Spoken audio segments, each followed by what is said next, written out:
Welcome back, Shalloners. It's Evil Week. That's right, we're back talking about 7 deadly sins and what we can take from each one of them, because sometimes being good gets a little boring. Isn't it more fun to be bad? Isn't it more fun to be the victor than the victim? I think so. And today, we're going to talk about one of my favorite sins, greed. Not about money, not about possessions, but people.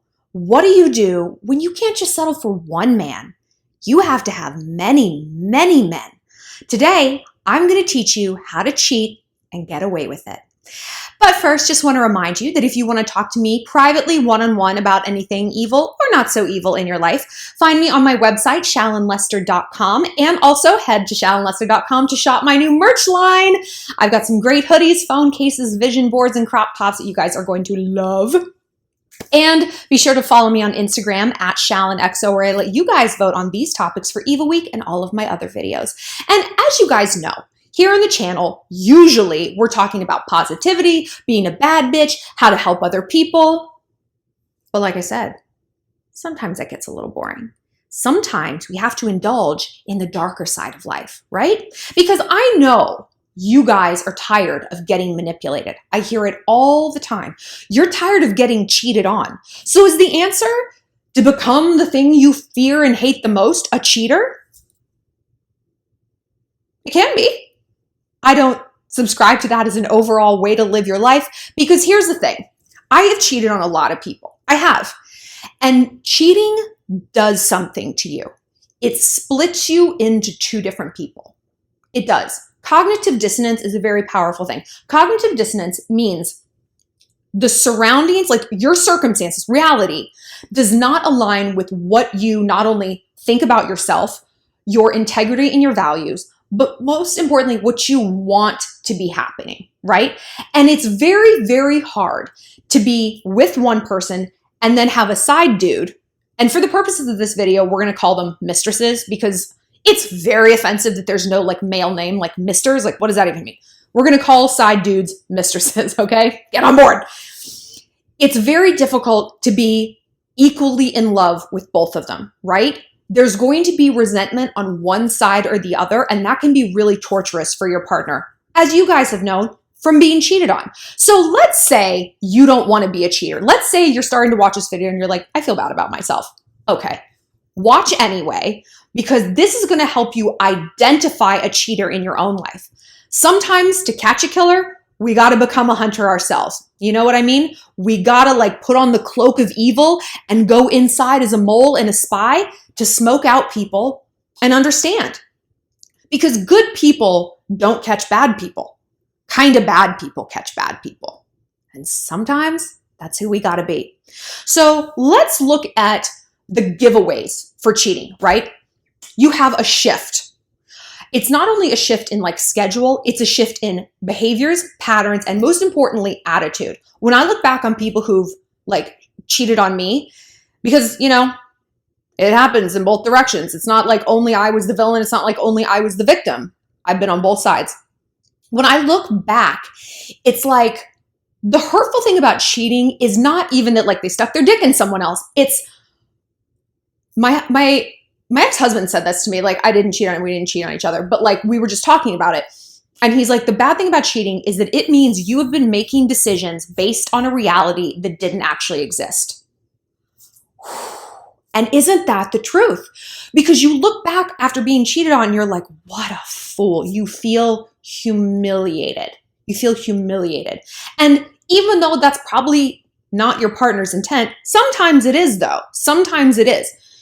That is the natural consequence. Because, right, sometimes people are just not great at monogamy. They're weak. They're horny. They need a shit ton of attention. They have a flaccid ego. They have poor coping mechanisms for being alone, being bored, being stressed, whatever. And sometimes people cheat to get your attention. So if people fall into the first category, poor coping skills, all that can be changed. It can. You can work on that, you know? If you're cheating to like stick it to your partner, that's bad. You can do things that hurt me accidentally, but if you're doing things to hurt me purposely, there's no coming back from that. You know, there's just not, and there shouldn't be. Deliberate cruelty is unforgivable. You know why? Because it's bottomless. Where is the bottom of that behavior? If you can cheat on me on purpose and hurt me, you could probably hit me. You could say vicious things. Could you kill me? Could you kill my dog? Could you do something terrible like that? You know, like where does that pathology end? And a lot of women don't know. And they just keep going down this like dead end path over the cliff into an abyss. And they lose themselves in a toxic relationship. But today, we're not going to talk about people cheating on us necessarily. We're going to talk about cheating on them. But I bring all this up because look, if you're cheating to hurt your partner, just leave, girl. Literally just leave. Just leave. Because ostensibly, you want to cheat and like not get caught. But if you want to cheat and get caught on purpose, you're going to play yourself because then you're the bad guy. So let's say your boyfriend is a shitbird and you really have legitimate reasons for getting revenge on him and like sticking it to him. If you go out and take up the mantle of the villain, you blow your position. You blow the only leverage you have. And victim mentality, you know, we talk about that usually on this channel. We're talking about good things and positivity, about how toxic victim mentality is and how much it sucks and how annoying it is for everyone around you. But it's really useful when your boyfriend sucks. You know, you have to hang on to that victim narrative. That's your power and that's your leverage. Okay. But let's say you fall into the first category of cheaters I was talking about. People who just kind of like boys.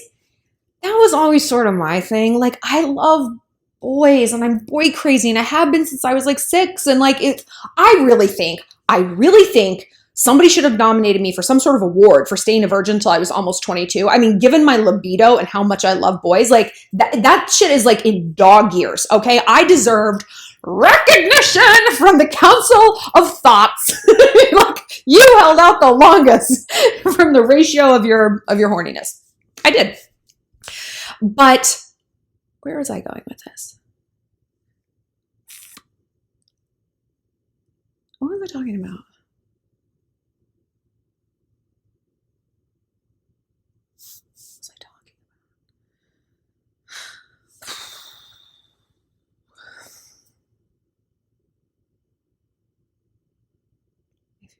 Boyfriend. So like I said, if you are just like, oh, you can't kind of resist, you're sort of like a kid in a candy store. Maybe you're studying abroad. Maybe you guys are like in a long distance relationship. Maybe you love him, but he works a lot and you're just like, I don't know, I just really like making out with boys. Okay.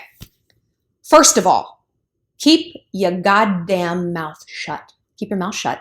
2 can keep a secret if one of them is dead, as the old saying goes. And no, you probably can't, or I'm sure you can. You shouldn't kill your mistress.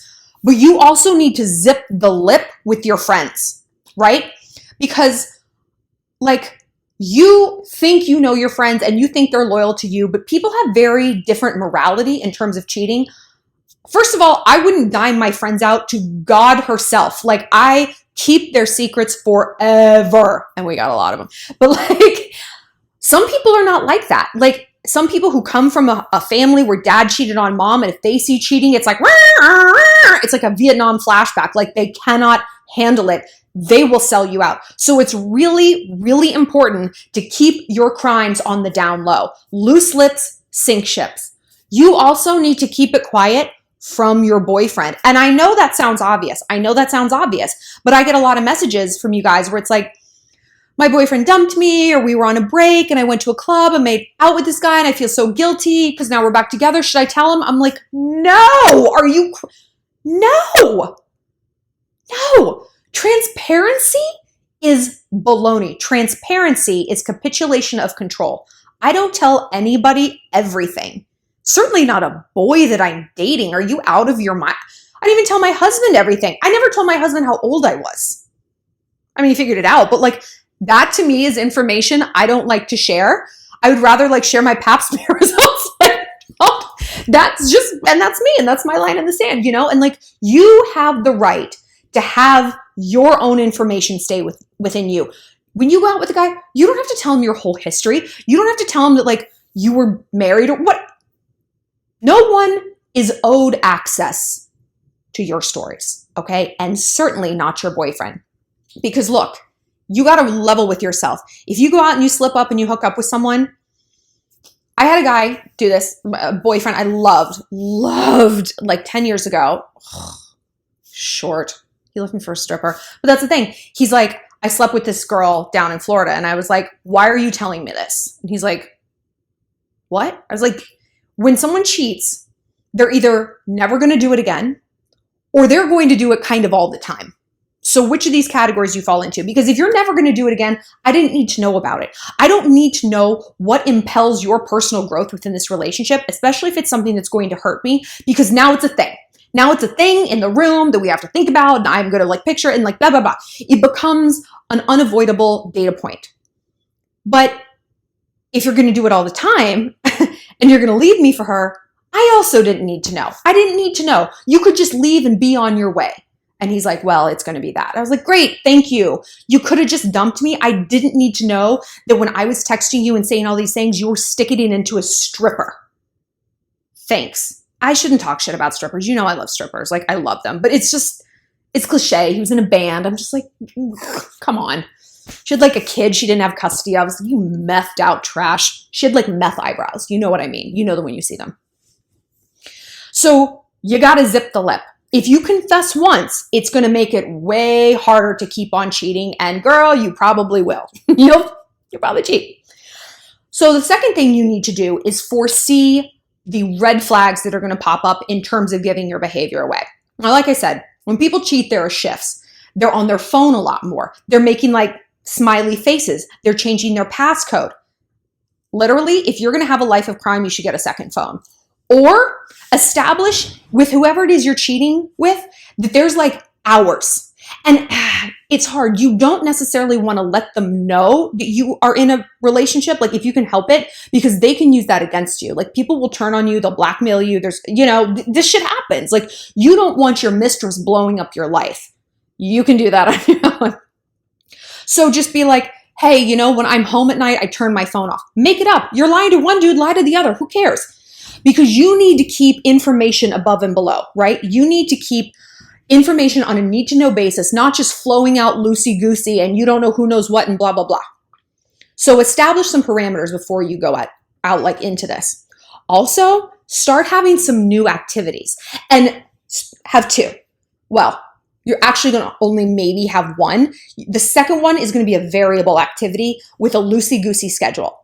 So this is what I mean, because scheduling is a big shift in terms of behavior. It's like she doesn't come home now and like I don't know where she goes after school and blah, blah, blah. So you want to sign up for like two things. Say one's like a pottery class. Okay, you're doing pottery like every day after work. Then you're going to be like, oh, I'm also doing like CrossFit and like it's hard to get in. So sometimes the only classes are like 8 to 9. It's so annoying. And actually do that. So that there's plausible, there's a realism to your lies. You're coming home, you're sweaty or whatever. It's like your body's changing. You can like give normal, accountable details because you're actually there. Sometimes, not all the time. But again, you want to pick something that the schedule kind of shifts, but not so wildly. It's like, oh, I went to CrossFit and I spent the night.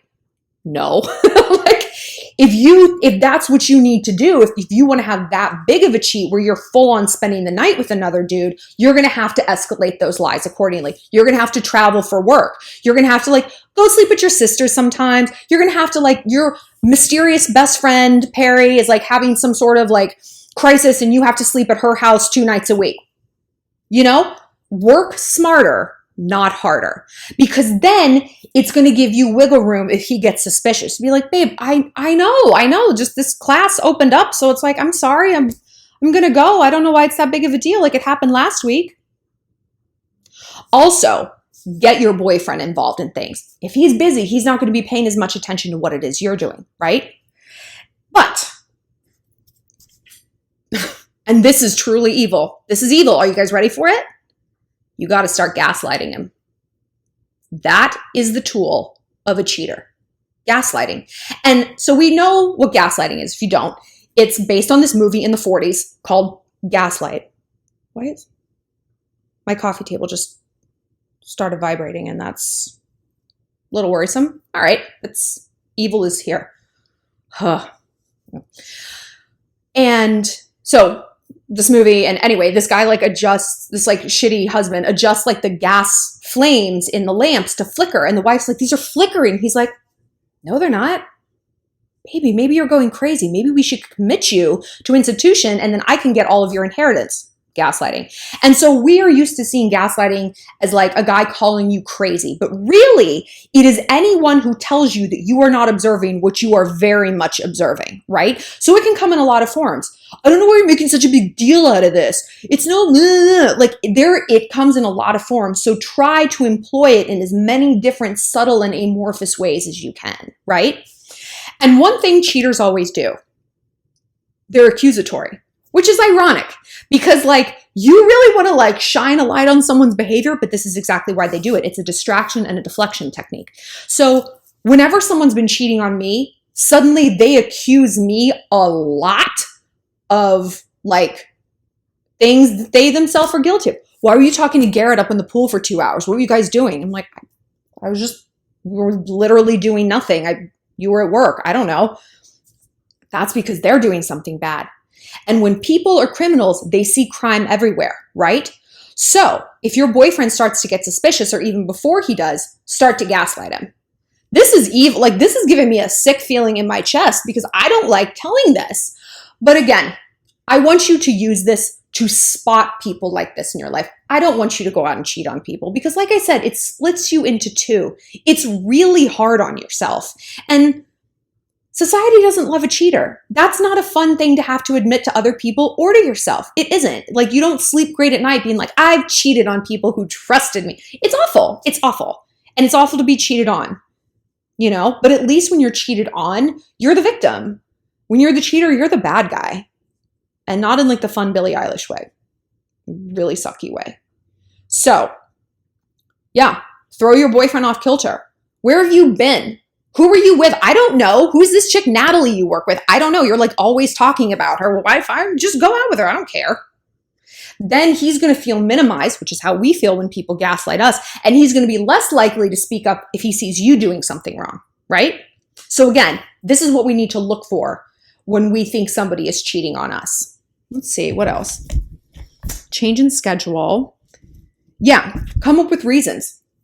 And it's also really important not to shift your attitude towards your partner. Because also when I've looked back on people who've cheated on me, and I see this in questions you guys give, you say, my boyfriend is like, things are really good. And it's like suddenly he became very cold and distant, but he'll have these punctuating moments of like so sweet to me, so lovely, just like, And then that'll kind of like evaporate and he'll go back to being distant. It's like this cycle repeats. And I'm like, you know why? Because when he's being nice to you, that's because he just heard from his mistress or he just saw her. Doesn't that make you sick? That makes me sick to my stomach. But that's the truth. And when I look back, when my high school boyfriend was cheating on me, that's exactly how he acted. That's exactly how. And when I've cheated on people, that's how I acted too. It's horrible. It's horrible. So you have to be real careful to keep yourself even keeled. But guys, just be single. Just get out of the relationship. Like something I hear so often from you guys is like making excuses for dudes. It's like, well, he has this girlfriend, he can't leave her, blah, blah, blah. Horseshit. If a man doesn't want to be with someone, he's not going to be. Same with you. Guys aren't going to leave their girlfriend for their side chick. I mean, we did a whole video about it and Travis Scott's side chick was not happy. Sorry. I am only a mirror. I am not the problem. I didn't start the fire, okay? I am just like warming my hands next to it, making money off of it. Sorry. But like, if you are cheating, just be single. Just be single. And if you don't want to be, then you really can't be selfish like this and drag people down because you know what? You're going to fuck up this dude for the next chick. And you're probably like, I don't care about the next chick, but you are the next chick for somebody else. So we all need to start being a little bit more accountable and stop doing really crappy things because we're creating shitty dudes. We are creating super viruses in the form of men. Like, I'm not even concerned about like koala bear chlamydia, which they have, and it's like incurable. Like, I'm concerned about like viruses as human men. So think long and hard before you start to cheat. And I know nobody wakes up in the morning and they're like, today's the day to get a mistress. Like, it's not some grand plan anyone is executing. It happens gradually. Crime escalates, right? So if you feel that itch, look back at your relationship. Look first towards yourself. What is it I can't cope with? I have no coping mechanism, so I'm going to get on Tinder, right? What is it that I'm running from? Internally, externally in my life, inside my relationship? What is this mistress that I want to go get an emotional getaway car from? Start there. Because like getting a mistress when you're unhappy in your relationship is like getting a meth habit if you're unhappy in your life.